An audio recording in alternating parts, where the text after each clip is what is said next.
Jadi jalan kita Bapak Ibu untuk menemui Allah itu supaya kita mudah berjumpa dengan Allah, cari dan temui lebih dahulu namanya mursyid rohani.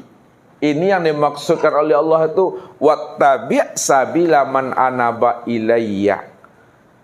Wattabi' itu artinya ikuti olehmu, cari olehmu, temui olehmu orang-orang yang telah tahu jalan pulang dan kembali kepada aku. Itu maksudnya tadi itu para nabi, rasul. Habis masa nabi dan rasul, itu masa aulia ilah. Aulia ilah itu maksudnya wali-wali Allah. Karena wali-wali Allah itulah sebenarnya ya yang mesti kita cari dan kita temui, karena di dalam dadanya telah tersimpan, telah tersembunyi akan rahasia diri Allah itu. Nah, kalau kita sudah berjumpa dengan dirinya, maka minta dibimbing dan minta dituntun. Itu maksudnya. Kalau kita sudah minta dibimbing dan minta dituntun, maka dialah yang akan menghantarkan kita itu bagaimana kita bisa berjumpa dengan Tuhan. Dia yang akan membukakan rahasia diri kita ini. Siapa diri kita ini sebenarnya? Kalau tidak ada guru, tidak ada mursyid yang mengenalkan Allah kepada diri kita, maka sampai habisnya usia umur kita mana pernah bisa kita Bapak Ibu menemui akan Tuhan. Maka disitulah Ustadz katakan wajib kita itu berguru. Wajib hukumnya.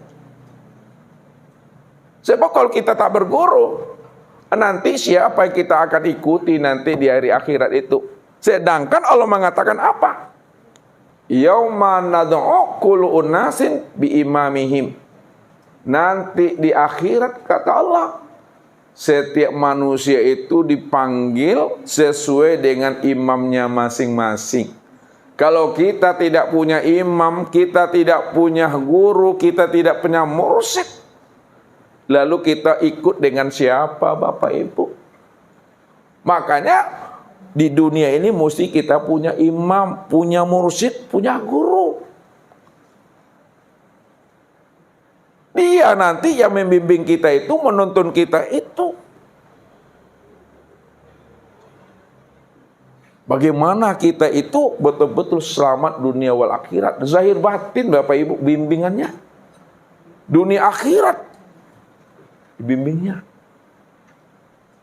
Maka disitulah dia bongkar akan rahasia diri kita ini. Siapa kita ini yang sebenarnya?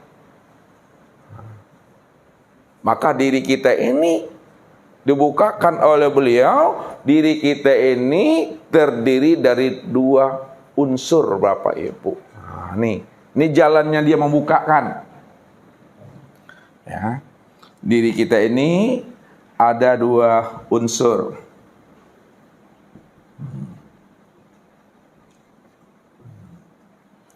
Dua unsur kejadian kita. Nah, ada unsur lahir, ada unsur batin. Ya. Unsur lahir dan unsur batin. Unsur lahir itu maksudnya unsur jasmani. Nah, yang lahir itu jasmani. Ya. Jasmani. Sedangkan unsur batin itu disebut namanya dengan ruhani.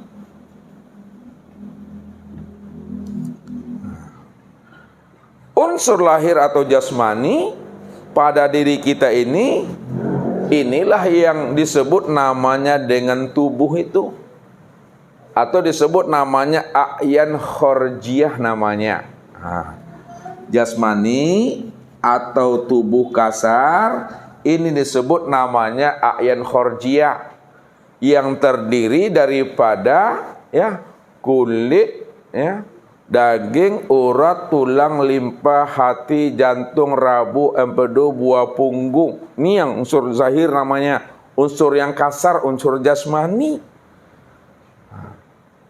Dari mana unsur yang kasar? Unsur jasmani ini asalnya. Nah, bahwa unsur yang jasmani, yang kasar ini, inilah terdiri daripada 4 anasir. Ini disebut namanya anasir api. Yang kedua, anasir angin. Yang ketiga disebut namanya anasir air. Dan yang keempat disebut namanya anasir tanah. Anasir api itu ya pada tubuh yang zahir, pada tubuh jasmani, pada tubuh yang kasar yang disebut a'yan kharjiyah, ini yang akan menjadi darah. Sedangkan angin pada diri kita yang kasar itu yang menjadi urat. Anasir air itu yang menjadi tulang. Sedangkan anasir tanah inilah dia akan menjadi kulit daging.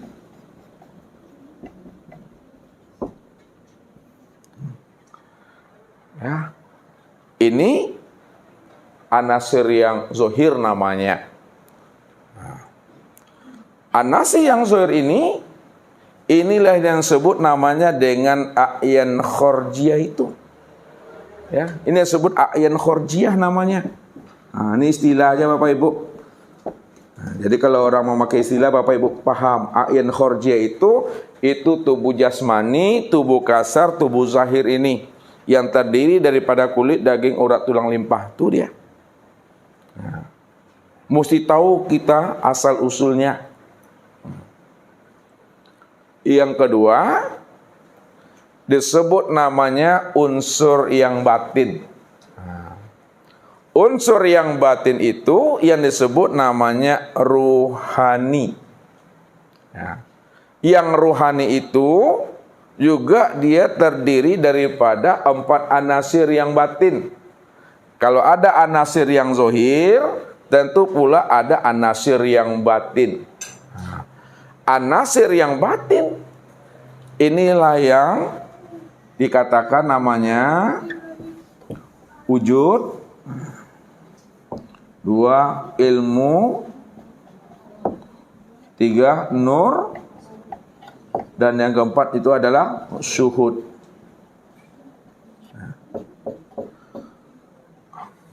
Wujud itu zat, ilmu itu sifat, nur itu asma, dan syuhud itu adalah af'al. Maka anasir yang batin itu yang disebut namanya dengan a'yan sabita. Ini yang disebut namanya a'yan sabita. A'yan sabita. Berarti diri Bapak Ibu sudah Bapak ketahui, sudah Ibu pahami bahwa diri kita ini terdiri daripada 4 anasir yang zahir dan 4 anasir yang batin. Lalu bagaimana cara kita menelusurinya? Di balik yang zahir tentu ada yang batin. Di balik yang batin tentu ada yang batin lagi, ada sir di situ. Nah, kita telusuri supaya apa? Supaya kita tahu hakikat yang sebenarnya, rahasia diri ini. Karena Nabi katakan apa? Kullu syai'in yarji'u ila aslihi. Nah, ini kata Nabi. Kullu syai'in yarji'u ila aslihi. Tiap-tiap sesuatu itu kembalikan dia kepada asalnya, telusuri namanya. Bagaimana cara kita mentelusuri, memulangkan segala yang wujud ini kepada asalnya? Kita lihat memulangkannya, ya.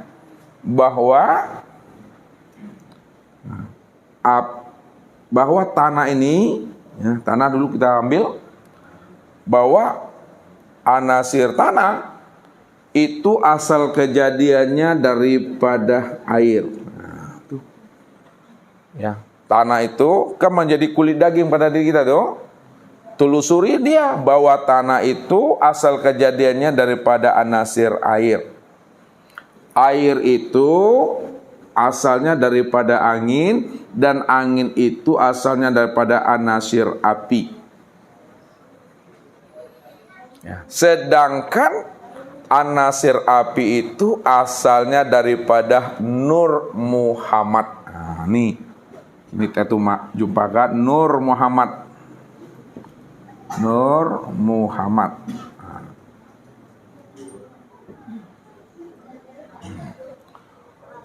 Yang pertama. Yang kedua, anasir yang batin. Nah, anasir yang batin itu wujud, ilmu, nur, dan suhud.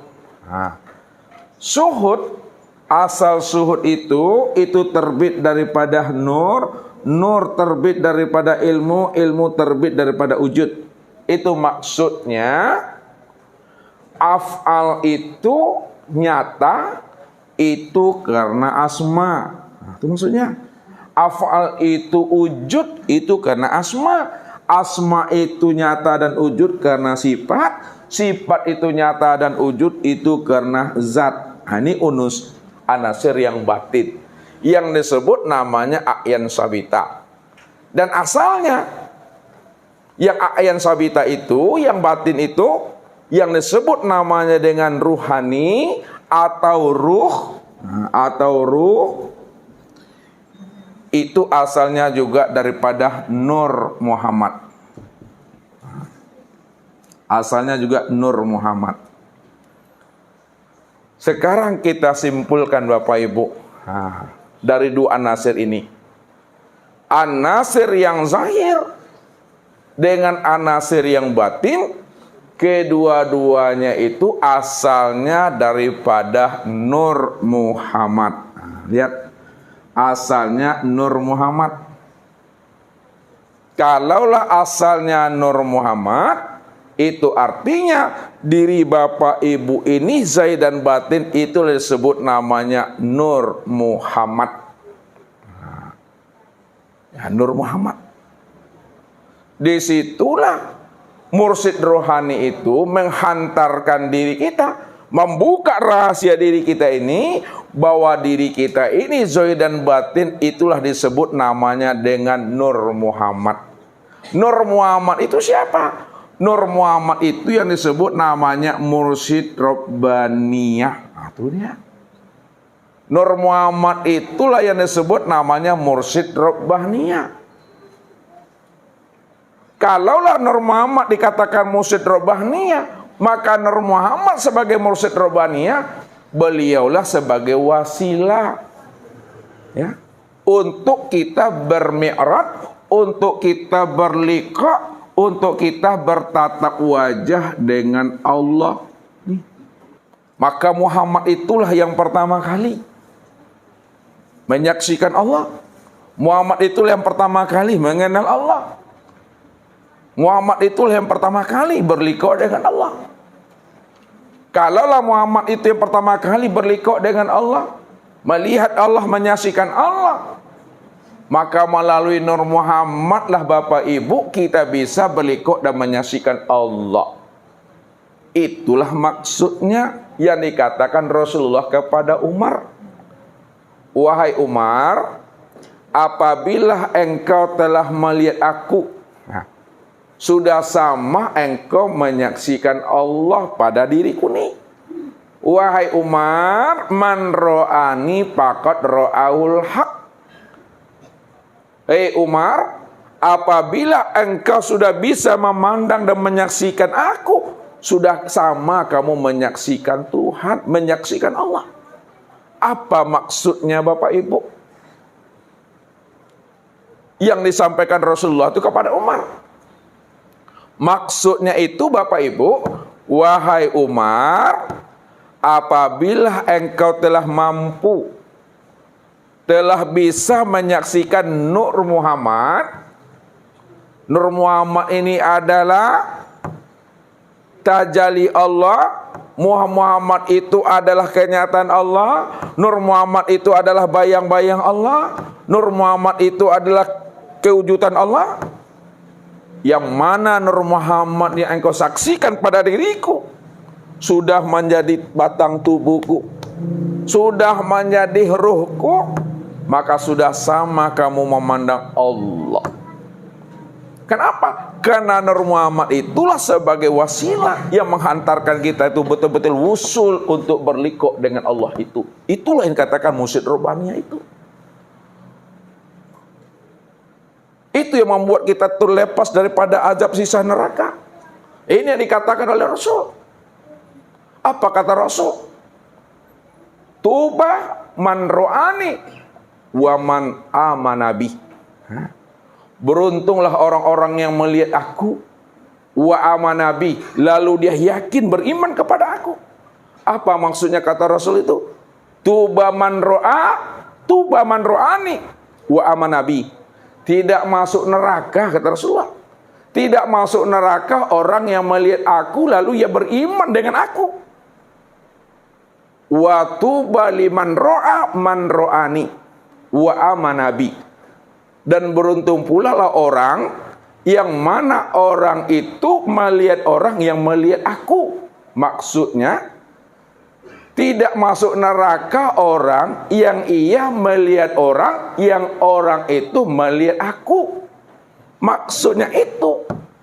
Tidak masuk neraka orang itu apabila orang itu melihat Nur Muhammad yang telah sempurna nyata pada batang tubuhnya, sempurna pula nyata pada ruhnya. Jadi yang dimaksud oleh Rasulullah itu adalah Nur Muhammad. Karena Nur Muhammad itu esa dengan Allah. Nur Muhammad itu tunggal dengan Allah. Dua yang tiada berpisah, dua yang tiada bercerai. Kenapa dikatakan dua yang tidak berpisah, dua yang tidak bercerai? Karena Muhammad itulah kenyataan tempat memandang dirinya Allah. Ini yang Allah maksudkan itu. Kuntu kanzan mahfiyan wa ahbabtu an wa'arafa wa khalaqtul khalqa liya'rifani. Aku adalah perbendaharaan yang tersembunyi, kata Tuhan. Wa ahbabtu an wa'arafa. Lalu aku ingin dikenal. Siapa aku? Wa khalaqtul khalqa liya'rifani. Maka aku jadikan sesuatu itu dari diriku sendiri. Jadi Allah jadikan sesuatu yang mana sesuatu itu dari dirinya sendiri. Asalnya, terbitnya dari dirinya sendiri. Liya'rifani. Supaya dia bisa mengenal aku. Akulah sebenarnya yang wujud dan nyata pada dirinya. Akulah sebenarnya yang menjadi rahasia dirinya. Begitu Allah mengutarakannya. Maka dikiaskan bahasanya. Aku ingin melihat diriku di luar diriku. Allah melihat dirinya di luar dirinya. Yang di luar dirinya itu yang disebut namanya Nur Muhammad. Makanya Nur Muhammad ini cermin untuk memandang dan menilik dirinya. Nur Muhammad ini adalah bayang-bayang untuk memandang dirinya.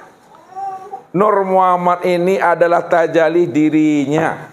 Makanya siapa yang sudah memandang nur, sudah sama dia melihat yang punya nur.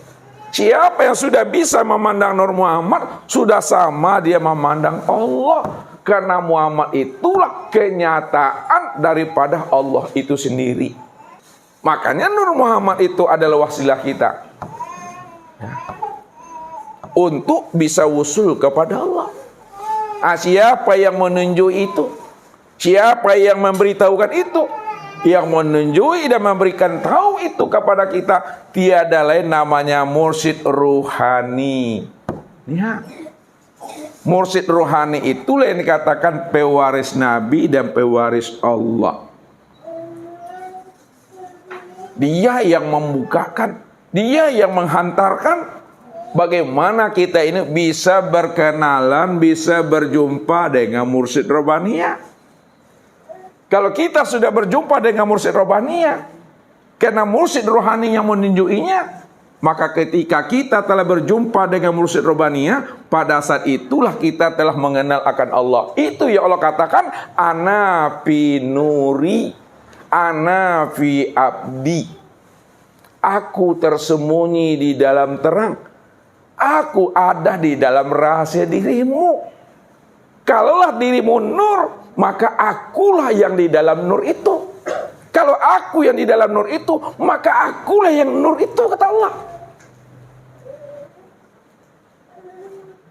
Begitu jelasnya Allah membukakan tabir rahasia. Siapa Nur Muhammad itu? Rupanya Nur Muhammad itu tiada lain adalah rahasianya dirinya Allah, Bapak Ibu. Sekarang rahasia dirinya Allah itu yang bernama Muhammad sudah disebut namanya dengan insan. Nah, ini lihat kesempurnaannya di sini. Kesempurnaan memandang rahasianya Allah pada Nur Muhammad sudah sempurna pada insan. Lalu siapa insan? Nah, ini mesti pahami. Nah, apa kata Allah? Nah, al-insanu syiri wa siri sifati wa sifati la ghairi. Artinya